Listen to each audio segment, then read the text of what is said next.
Ici, nous allons voir dans cette leçon principalement comment on peut insérer des petites zones de texte qu'on peut placer comme sous forme d'un tableau et qu'on peut animer par la suite.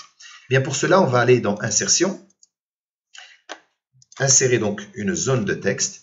Je prends une zone de texte, on choisira à peu près ce qu'on veut mettre dedans tout d'abord. Par exemple, je vais marquer lundi et pour avoir une taille et je clique sur la zone. Je peux la mettre pas en gras et agrandir un petit peu la taille. Imaginons que je le voudrais dans cette taille-ci. Maintenant, je vais lui mettre une forme, puisque regardez, l'encadrement, on ne le voit pas. Donc, je clique à l'extérieur, je reviens, j'ai mes 4 flèches, je clique dessus. Là, j'ai la zone de texte qui a été sélectionnée. Une fois qu'elle a été sélectionnée, j'ai ici au-dessus outil de dessin qui vient se rajouter avec format. Donc, pour ça, je reclique à l'extérieur. Je viens cliquer dessus, elle va réapparaître. Une fois qu'elle apparaît, je clique dessus dans format et là, ça me permet de pouvoir mettre de petites zones. Je pourrais choisir même dans un décor comme celui-ci, par exemple. Voilà, par exemple celui-là. Je clique. Je vais maintenant dupliquer celle-ci parce que j'ai envie de l'avoir comme forme de tableau. Si je clique avec les 4 flèches, quand j'ai les 4 flèches de la souris et je reste cliqué avec le clic gauche de la souris, je me déplace.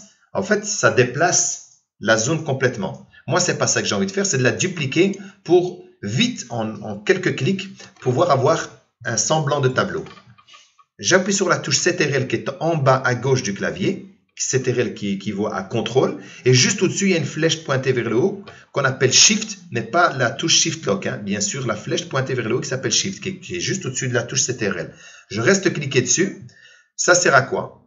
Le CTRL, vous voyez un petit plus. Quand j'appuie sur Shift, c'est le fait de me déplacer horizontalement. Regardez, même si je descends avec ma souris plus bas, elle ne va pas vers le bas. Donc, c'est vraiment pour garder, rester sur l'horizontale. Au contraire, si maintenant je me place là et je tire vers la verticale, ça garde la verticale sans aller à gauche, regardez, sans aller à droite. Regardez, même si je vais un peu à droite, il ne va pas. Je remonte, je me déplace et je lui positionne, par exemple, ici. Puis, je continue, je reste toujours avec la touche CTRL et la touche Shift enfoncée. Regardez ici ce qui va se passer. Il m'indique que mes écarts entre lundi et le deuxième lundi et le troisième est pareil. Mais si je m'éloigne, il me dit bah, c'est pas le même. Donc on aurait pu imaginer soit de le faire grâce à ça, soit de le laisser dérégler. Notre cas, c'est de le laisser dérégler justement pour vous montrer comment pouvoir l'aligner après. Je lâche. Je peux prendre maintenant, par exemple, les 3. Regardez, le fait de cliquer à l'extérieur, de monter et de sélectionner, il me sélectionne tout. J'appuie sur CTRL et la touche Shift. Je me déplace, comme ça je les duplique plus rapidement. Voilà, imaginons que c'est suffisant. Et je me dis, mais simplement, ils ne sont pas bien alignés. Je prends la dernière que je vais positionner à l'endroit où je veux qu'elle reste. Voilà, par exemple, je voudrais que ce soit ici la dernière et la première, je voudrais que ce soit là.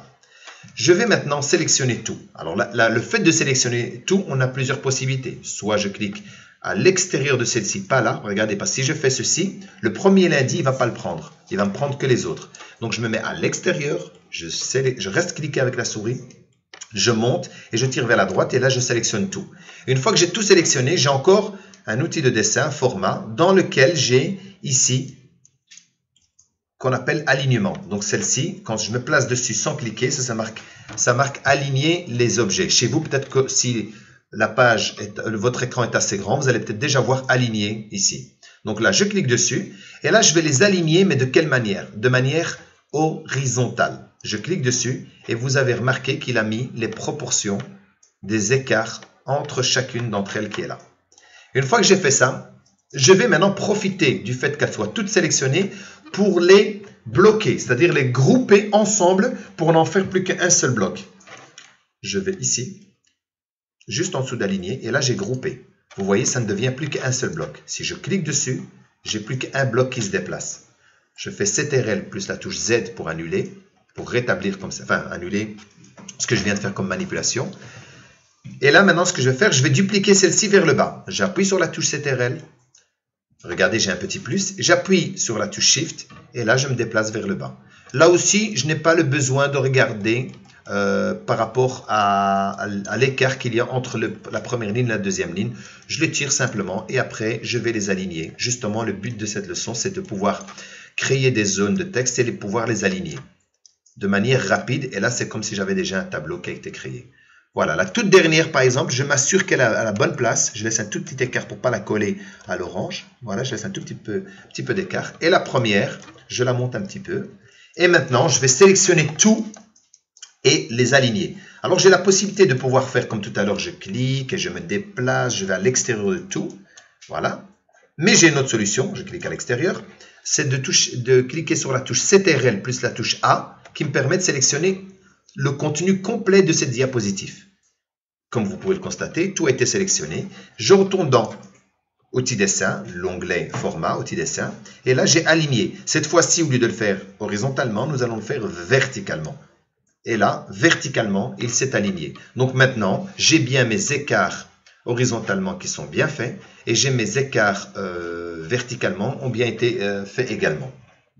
Pour aller placer dedans maintenant le contenu, je vais par exemple ici, je double-clique et j'écris mardi, par exemple. Hein. Vous, ce seront peut-être d'autres informations. Là, mercredi. Mercredi. Voilà. Ici, on a remarqué, c'est que la taille, elle est petite. Donc, je peux sélectionner tout et aller changer une fois la taille pour tous. Pour tout le monde, le fait d'avoir tout sélectionné, je viens dans Accueil, je sélectionne et je diminue une fois la taille pour tous. Je peux même me dire, tiens, je voudrais qu'ils soient tous centrés à l'intérieur. Je peux le faire puisque tout est sélectionné. Je ne vais pas le faire un à la fois. Le but, c'est de gagner du temps ici, c'est de tout faire en une fois. J'aurais pu l'aligner à droite parce que j'ai besoin que ça soit aligné à droite. Donc là, je le mets centré et je continue. Par exemple, je marque jeudi et ainsi de suite.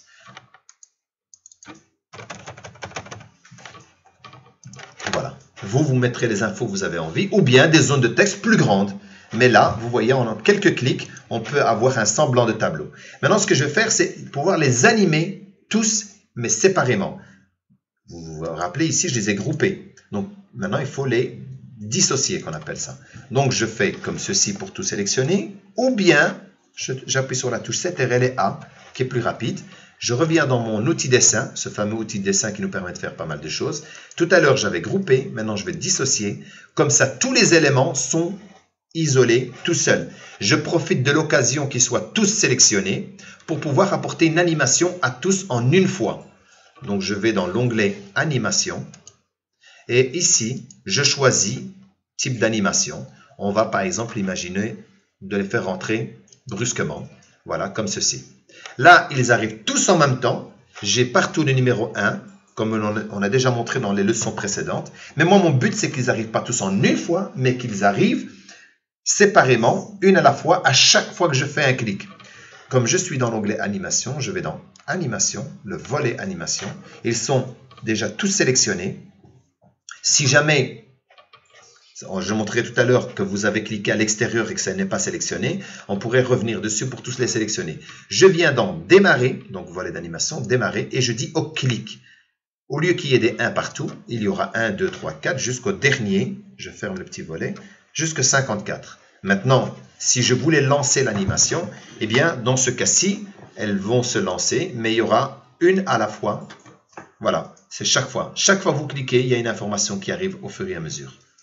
Donc là, elles arrivent automatiquement parce que j'ai fait lire tout, mais quand vous lancez la diapositive, donc ça devient du diaporama, eh bien, une fois que vous avez lancé ça, vous devez chaque fois cliquer pour que chaque zone arrive toute seule séparément. Et vous pouvez l'utiliser pour l'imprimer directement comme ça, puisque il sera déjà, le tableau sera déjà créé pour l'imprimer, pour le faire un découpage ou pour le donner aux élèves tel quel. Donc si maintenant tout est désélectionné, imaginons je clique à l'extérieur, ah, c'est pas sélectionné, je peux revenir dans ma zone qui est ici. Je peux prendre le premier et aller sélectionner tout jusqu'au dernier. Donc, je clique sur le premier, je descends la barre de défilement, je vais au dernier, j'appuie sur la touche Shift, c'est-à-dire la touche qui est juste au-dessus de la touche CTRL, c'est-à-dire la flèche pointée vers le haut. Je reste cliqué dessus et je clique sur la dernière. Automatiquement, il sélectionne tout. Ça, c'est une possibilité. L'autre possibilité, si je suis ici et je fais CTRL A, le fait d'avoir tout sélectionné, je reviens dans Animation, dans Volet. Tout est sélectionné. Deuxième possibilité. Troisième possibilité, je clique à l'extérieur. Je peux diminuer avec mon petit moins pour voir tout. Je me place à l'extérieur, je reste cliqué, je sélectionne tout.